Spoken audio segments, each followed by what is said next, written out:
There's some bad advice going around and it's stopping creators from being able to explode. And the sad thing is the advice is all about how to explode your channel. It's driving me crazy. And I recently saw an Instagram post about this, just like exactly cookie cutter this fallacy that people are falling into. And I went to Nathan and I'm like, dude, we got to make a video about this because it's driving me crazy. Okay, spilled beans. What's the advice? Okay, so the quote was, one video changes everything. It just takes a lot of videos to get to that one. Keep creating. Ooh, that's so motivating.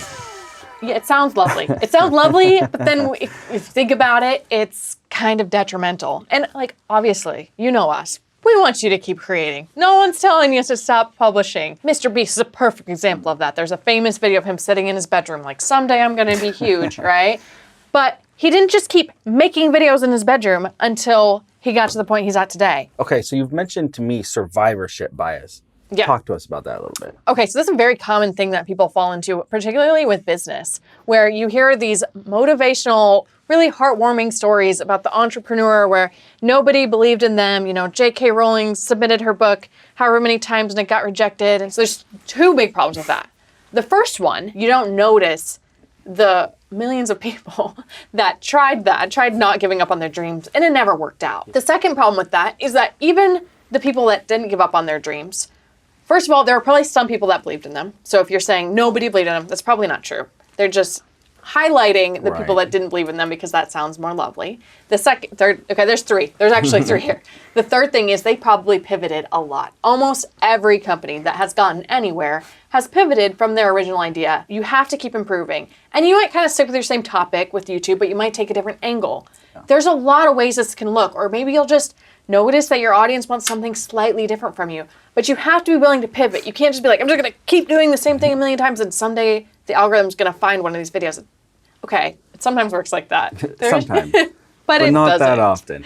Okay, I have to make an admission to you and to you. I've done this before. I've relied on this advice. I started a channel and I probably created like 50 videos and it was just like, you know what? One of them's probably gonna work. I know how to do YouTube. I'm just gonna keep pumping them out and then just wait till that one happens. And guess what? It did. I had a video that we put out. It got like 40,000 views, which our typical videos only get like 300 to 500 views. The problem was it just didn't make that big of a difference. Like it was great to get that many views and to see the subs rolling in, but we're kind of back to normal now where the channel gets, 100 to 300 to 500 views per video. And so, I don't know, it's just like, I don't want you guys to feel like you're alone. Like if you've been having this mentality out there, like I get it, it happens, but there is definitely a better way. Yeah, I've fallen into it too, absolutely, on my own channel. And we're not actually against viral videos. It can be a very good thing if you know how to work it after it happens. We'll get to that later. Okay, I want to go back a little bit. When you brought this advice to me, I thought of a specific channel that I helped about a year ago. And this is the reason why I hate this advice so much. This channel was doing fantastic. They were growing really well. Their videos were getting like 10, 15, 20, maybe 25,000 views per video. Like they were on a good track to success. They had some really, really big videos on their channel, like 200,000 views, maybe like 400,000, like some huge videos. They went pretty much viral on a couple of their videos. And everything was great. They felt really, really good about their channel.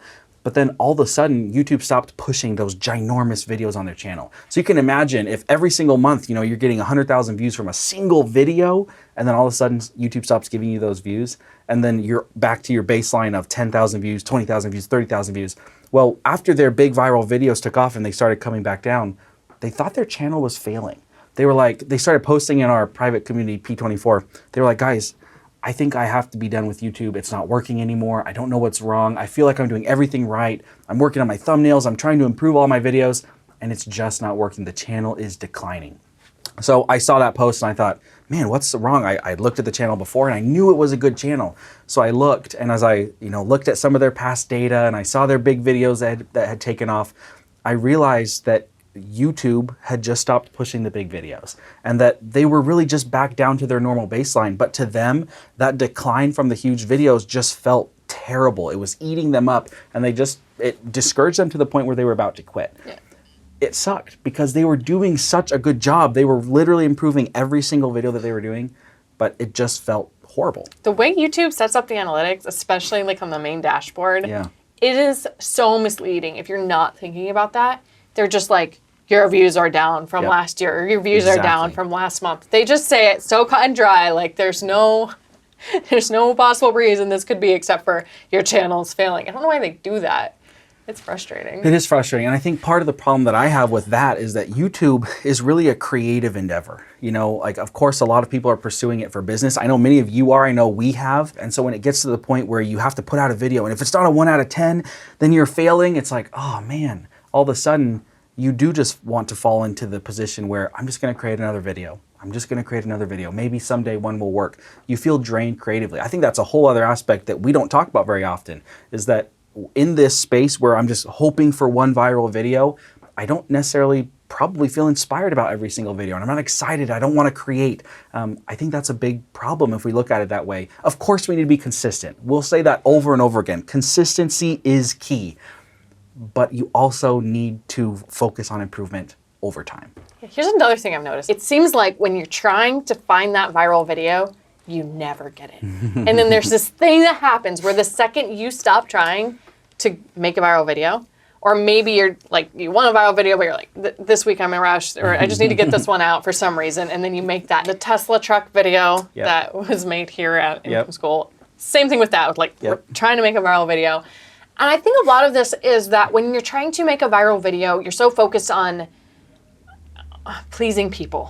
And I read this in a book, I wish I could remember the book, about art, is people don't make as good of art once they're trying too hard to like uphold a certain standard, or once they get famous because writing the second book, because they're like, suddenly instead of it just coming from a place of passion, it comes from trying to please other people, and their creativity is actually stunted.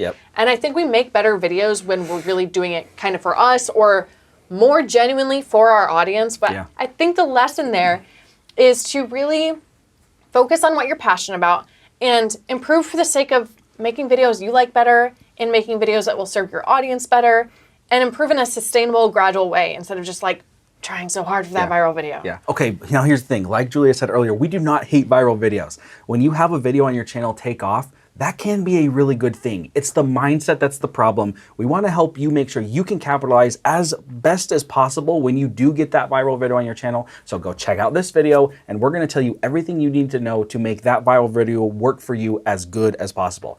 Go check it out. It's going to help you a ton.